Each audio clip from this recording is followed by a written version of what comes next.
Então é uma questão de identidade cultural, sim, porque nós brasileiros temos uma exuberância nas nossas identidades culturais. Nós brasileiros nos respeitamos, nós até fazemos troça das nossas contradições, mas aqui nós resolvemos a nossa parada com pouco sangue.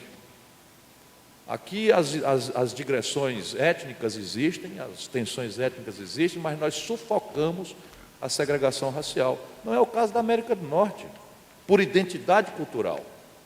O luteranismo domina a moral norte-americana, o catolicismo domina a nossa. Gol de vocês. É uma moral muito mais estimulante do êxito individual e do talento do que essa que afirma que é mais fácil um camelo passar do fundo de uma agulha do que um rico entrar nos reinos do céu. Mas identidade cultural é isto. É isto, e tem a ver com o padrão de consumo nesse contexto. E nós não temos as condições competitivas equipotentes ao mundo, por razões que eu não vou precisar repetir, e temos o que perder. A Lituânia não tinha nada o que perder. Depois do desastre da burocracia soviética, depois do desmantelo do sovietismo pouco lido, do stalinismo imbecil, não restou pedra sobre aquela querida gente da Letônia, da Estônia, da Lituânia, nada. Não há o que perder. Então, qual é a tarifa externa para a Lituânia? Zero.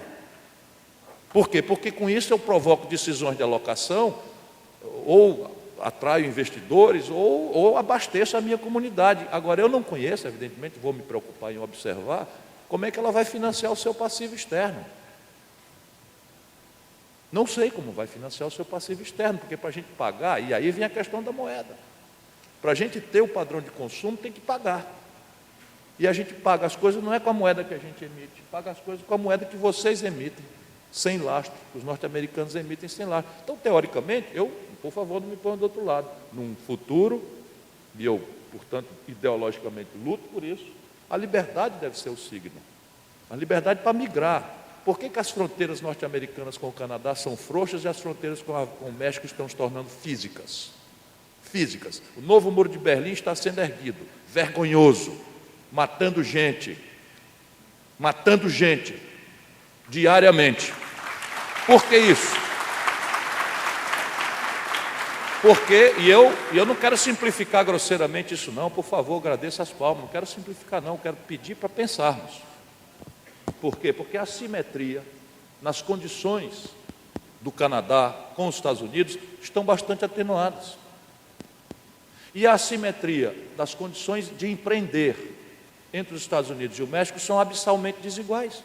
As assimetrias são abissais. Não preciso dizer que a assimetria é desigual, porque é um pleonasmo que explica a situação. E aí fica muito curioso. Free trade, ok, free trade.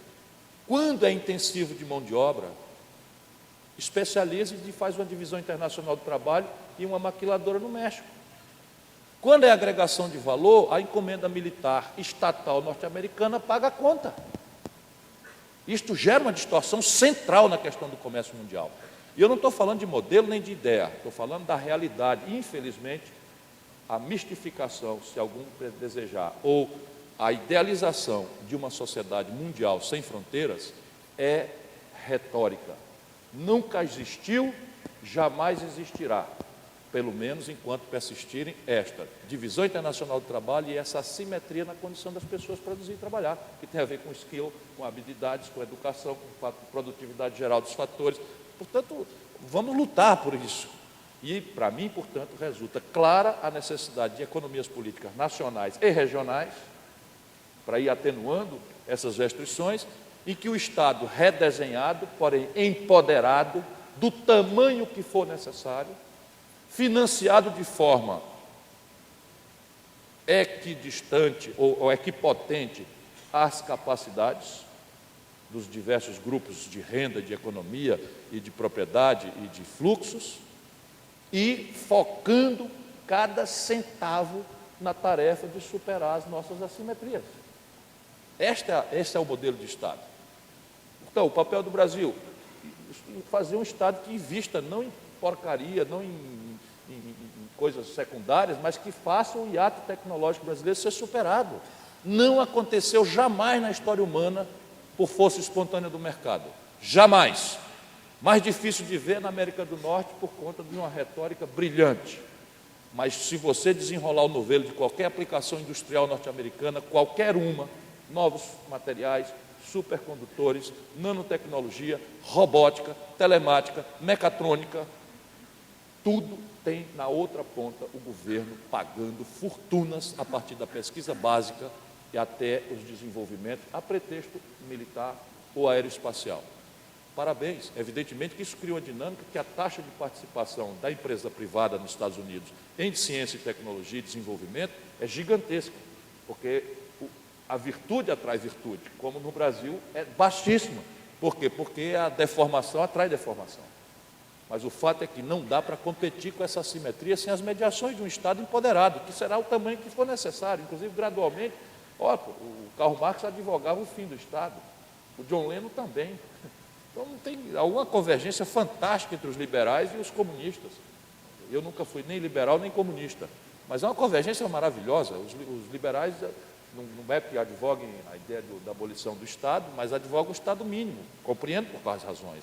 As interferências regulatórias caricatas, as deformações das eficiências possíveis, tudo isso eu entendo e sou solidário. Mas os comunistas também pensavam que o mundo devia evoluir fatalisticamente para um não Estado. E eu, francamente, não acredito. Nem num, nem no outro. O Estado realmente...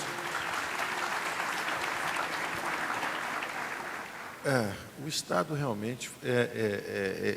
não existe uma sociedade sem governo.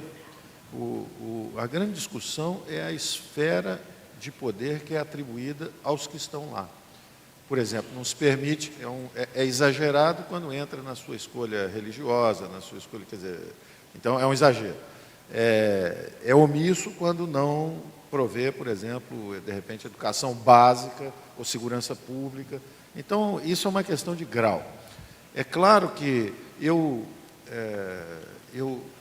acho que muito dessa coisa da desigualdade é mistificada até pelas próprias barreiras nacionais.